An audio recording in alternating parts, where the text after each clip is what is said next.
दोस्तों, DK IQ में आपका स्वागत है। आज हम बात करने वाले हैं डीजीएचएस का जो क्वेश्चन हम कल कराए थे। कुछ प्रॉब्लम के कारण 19 नंबर तक क्वेश्चन हो गया था। 60 क्वेश्चन का हम लोग चला रहे हैं, तो उसी में का आज हम लोग जितने भी रिमेनिंग पार्ट है उसको हम देखेंगे। तो आज कोशिश करेंगे कि टोटल 60 क्वेश्चन कर दें, क्योंकि हो सकता है कि इसमें ज़्यादा साइंस वाला ही पार्ट हो। तो हम लोग देखते चलेंगे। अगर आप हमारे चैनल पर नए होंगे, चैनल को सब्सक्राइब जरूर कर लेंगे। और रह गया बात डीजीएचएस का एडमिट कार्ड का, तो कल या परसों तक इसका एडमिट कार्ड आ जाएगा। और एग्ज़ाम डेट का बात करें तो 20 या 21 के आसपास इसका एग्ज़ाम होने का पूरी संभावना है। ठीक है, तो अगर आप तैयारी नहीं कर रहे हैं तो तैयारी करते रहिए। उसका जो भी हम करा रहे हैं, हम एक और भी इसमें ऐड करेंगे। इसमें मैथ्स और रीजनिंग का जो भी मतलब आने वाला आने वाला जो पेपर होंगे, थोड़ा सा इसमें जो पूछा गया था इस पेपर में, उसे थोड़ा सा हाई लेवल का मैथ और रीजनिंग का क्वेश्चन कराने का हम काम करेंगे। तो आप लोग इस चैनल से जुड़िए और लाभ उठाइए।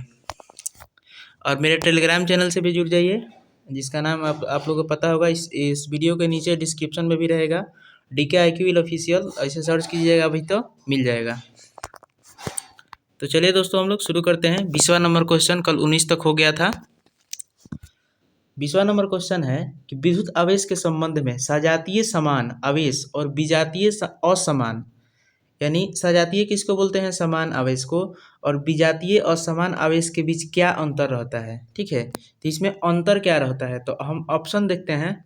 तो ऑप्शन का बात करें तो ऑप्शन नंबर 1 है कि सजातीय आवेश एक दूसरे को प्रतिकर्षित करते हैं और विजातीय आवेश एक दूसरे को आकर्षित करते हैं। तो यही हो जाएगा, क्योंकि देखिए सजातीय जो होता है एक दूसरे को क्या करते हैं? प्रतिकर्षित करते हैं। और विजातीय आवेश होते हैं जो एक दूसरे को क्या करते हैं? आकर्षित करते हैं। तो इसका राइट आंसर वही 1 नंबर हो जाएगा। ठीक है ना, तो यहाँ पे दिया भी गया है, सजातीय आवेश एक दूसरे को प्रतिकर्षित करते हैं जबकि विजातीय आवेश एक दूसरे को आकर्षित करते हैं। तो ये आपका क्वेश्चन हो गया। ऐसा क्वेश्चन पूछा जाएगा। तो जो भी लोग बोल रहे थे कि बहुत आसान क्वेश्चन है, तो आसान नहीं समझना है। ठीक है ना, थोड़ा सा आप लोग को अप लेवल में तैयारी करना है, क्योंकि कंपटीशन ठीक ठाक है। अब फील्ड वर्कर का बात करें, जो भी देखिए वेरियस पोस्ट पे इसमें वैकेंसी निकाली गई थी। तो देखिए जो भी पोस्ट है तो इसी टाइप से क्वेश्चन पूछा जाएगा, क्योंकि जो कंपनी लेने वाली एग्जाम HLL जिस पैटर्न पर क्वेश्चन बनाती है, आप लोग को समझना है। देखिए कोई भी नहीं बताएगा कि वही पेपर में आएगा, लेकिन पैटर्न एक आपको समझ में आ जाएगा तो आप उस लेवल से क्वेश्चन अटेम्प्ट कर पाइएगा। ठीक है, तो ये ज़रूरी होता है। कोई भी एग्ज़ाम हो, जैसे हम लोग दिए भी हैं, SSC हो, रेलवे हो, तो हम लोग क्या किए हैं? देखिए प्रीवियस ईयर को बेस बनाए हैं, तो आप लोग भी प्रीवियस ईयर को ही बेस बनाइए। ठीक है ना। अब चलिए हम लोग 21 नंबर क्वेश्चन देखते हैं। 21 नंबर क्वेश्चन है कि कौन सा कथन पैरा विद्युत डाई इलेक्ट्रिक का सटीक वर्णन करता है? ठीक है, पैरा विद्युत डाई इलेक्ट्रिक का सटीक वर्णन करता है। तो ऑप्शन इसमें देखेंगे, इसमें 4 ऑप्शन दिया गया है। ठीक है ना, तो इसमें देखिए इसमें ऑप्शन है कि वाहकों की संख्या अधिक होती है। नहीं, वाहक की संख्या इसमें अधिक नहीं होगी, वाहक की संख्या कम होती है, ना अधिक होगी ना कम होगी। ठीक है, इसमें वाहक जो आवेश वाहकों की संख्या जो होगी क्या होगी? नगण्य होगी। तो ऑप्शन नंबर 3 इसमें सही हो जाएगा। इस क्वेश्चन का राइट आंसर क्या हो जाएगा? Option number 3। ठीक है, यहाँ पे दिया भी गया है, आप लोग देख सकते हैं। ये ऑफिशियल पेपर है, इतना ध्यान रखिए। क्वेश्चन है 22वां नंबर क्वेश्चन कि अस्थाई द्विध्रुव आघूर्ण किस प्रकार के अणुओं में होता है? ठीक है, तो ये अस्थाई जो होता है किस में होता है? तो ध्रुवीय अणु में होता है। इसका राइट आंसर क्या हो जाएगा 22 नंबर क्वेश्चन का? ऑप्शन नंबर 2 पोलर मॉलिक्यूल्स, यानी ध्रुवीय अणु हो जाएगा। ठीक है, अब चलिए 23वां नंबर क्वेश्चन देखते हैं कि विद्युत धारा की जो इकाई होता है क्या होता है? विद्युत धारा की इकाई क्या होता है, यानी एसआई इकाई क्या होता है? तो इसका क्या होता है? एम्पियर होता है। इधर दिया गया है ऑप्शन नंबर 4 में। ठीक है, ऑप्शन नंबर 4 में दिया गया है एम्पियर होता है, इसे ए से सूचित किया जाता है। ठीक है,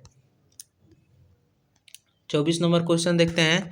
घरेलू उपकरणों में विद्युत धारा का परिणाम का क्रम क्या होता है? यानी जो घरेलू जो उपकरण होते हैं तो उसमें विद्युत धारा के परिणाम का क्रम क्या होता है? तो देखिए कोई भी आप लोग देखे होंगे इतना एम्पियर का ये चाहिए, उतना एम्पियर का ये चाहिए, तो एम्पियर में ही मापा जाता है। इसमें ऑप्शन देखेंगे तो बहुत ईजी हो जाएगा। क्विंटल दिया है, किलोग्राम दिया है, मिली सेकेंड दिया है, तो ये सब विद्युत धारा का थोड़े ना मापिएगा। आप जब भी मापिएगा तो एम्पियर में मापिएगा, तो इसका राइट आंसर भी एम्पियर हो जाएगा। ठीक है ना।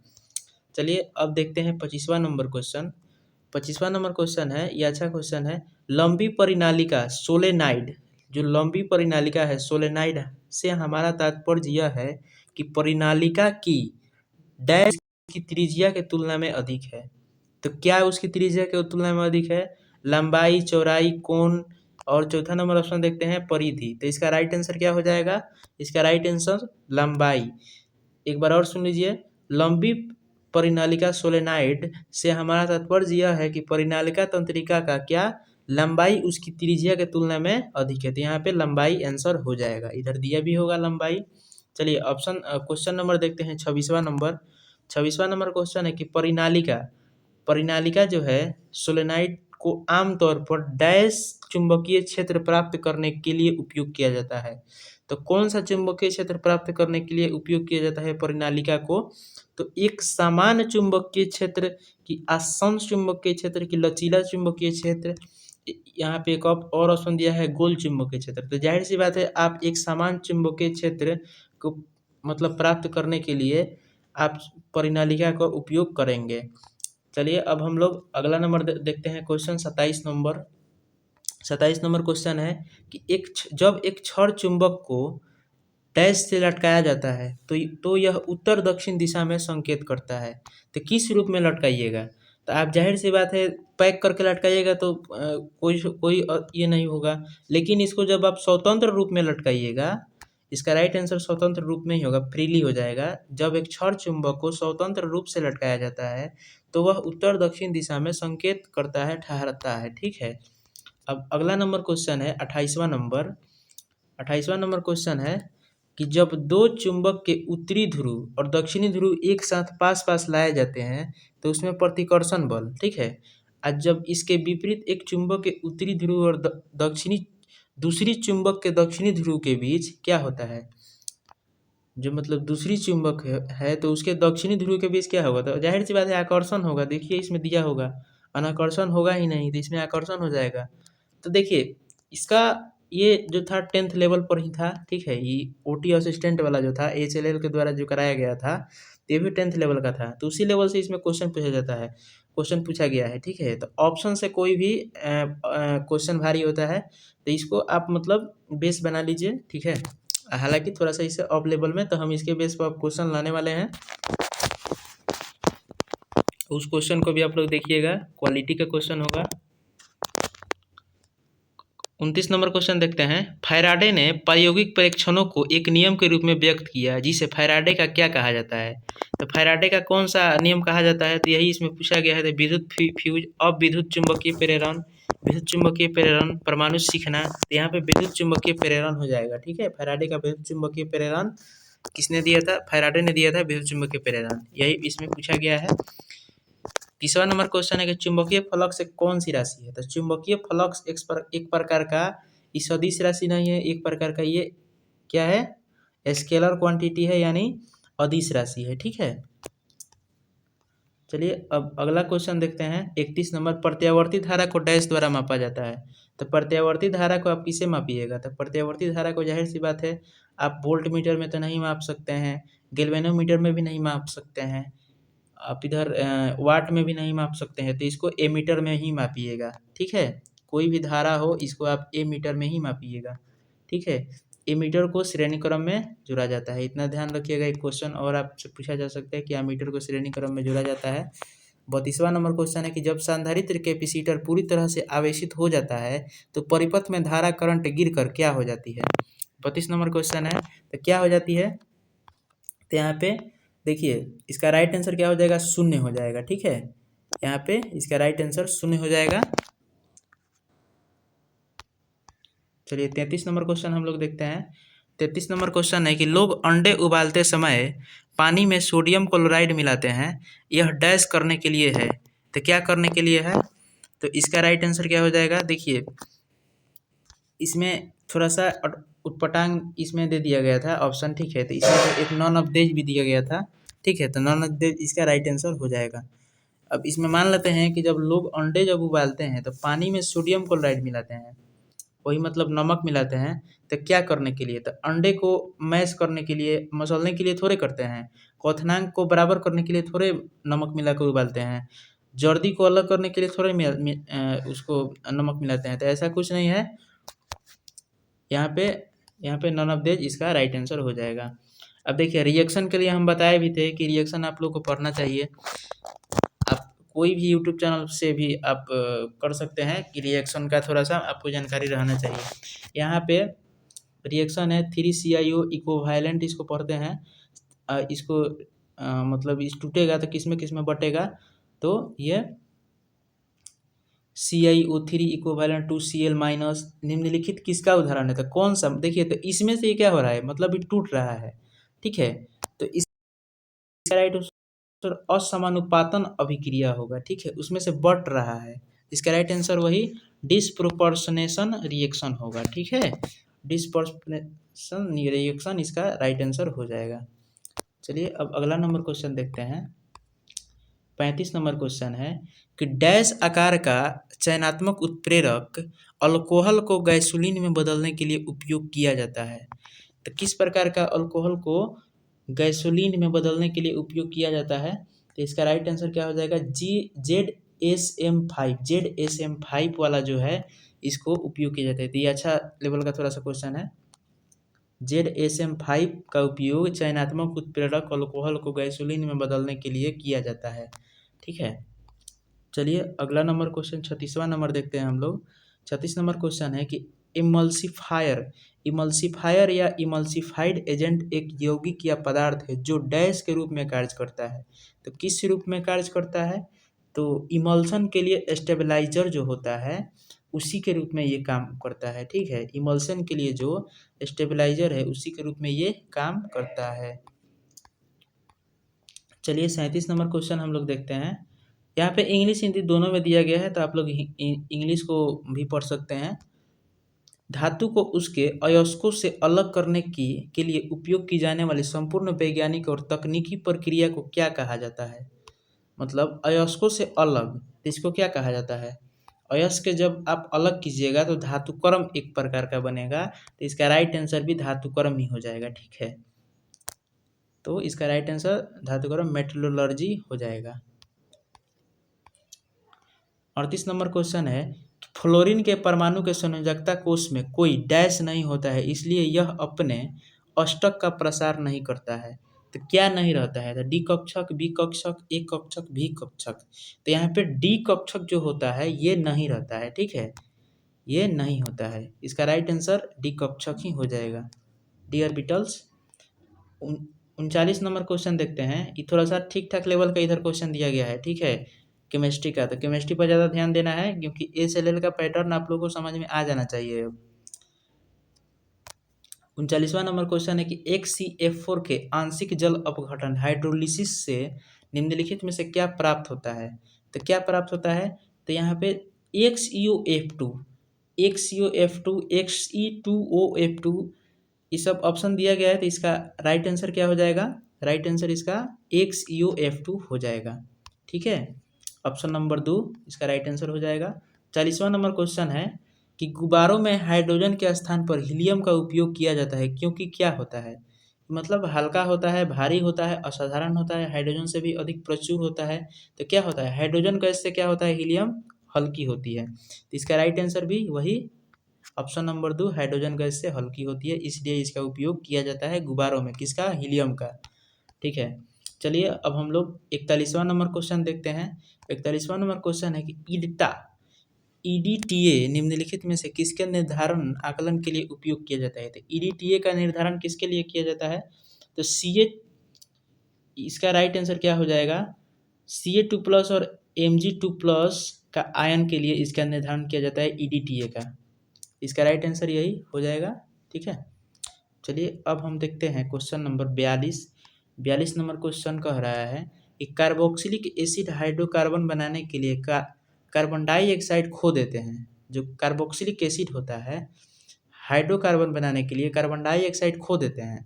तो जब उनमें सोडियम लवणों को सोडा लाइम के साथ गर्म किया जाता है तो यह अभिक्रिया क्या कहलाता है? तो इस अभिक्रिया को क्या कहते हैं, यही इसमें पूछा गया है।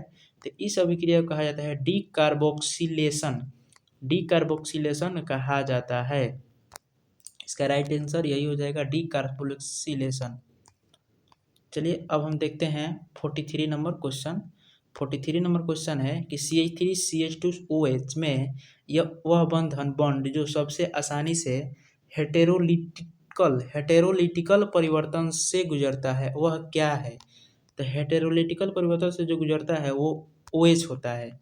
यहाँ पे अल प्रत्यय होता है अल्कोहल टाइप का, तो यही OH, यानी इसको ऐसे हम बोल सकते हैं। इसका राइट आंसर यही हो जाएगा OH, option number 2। 44 number question देखते हैं कि बेंजोइल क्लोराइड के साथ एनिलीन की अभिक्रिया से निम्नलिखित में से क्या प्राप्त होता है?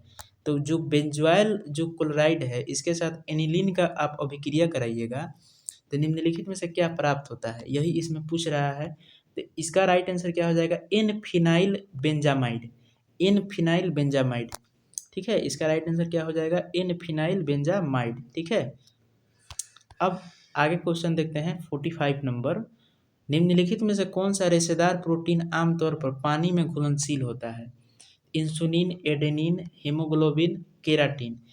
तो जो रेशेदार प्रोटीन होता है जो पानी में घुलनशील होता है, पानी में अघुलनशील होता है, घुलनशील केराटिन थोड़े होता है। बाल में, नाखून में, ये सब केराटिन ही पाया जाता है। ठीक है, तो इसका राइट आंसर यही केराटिन हो जाएगा।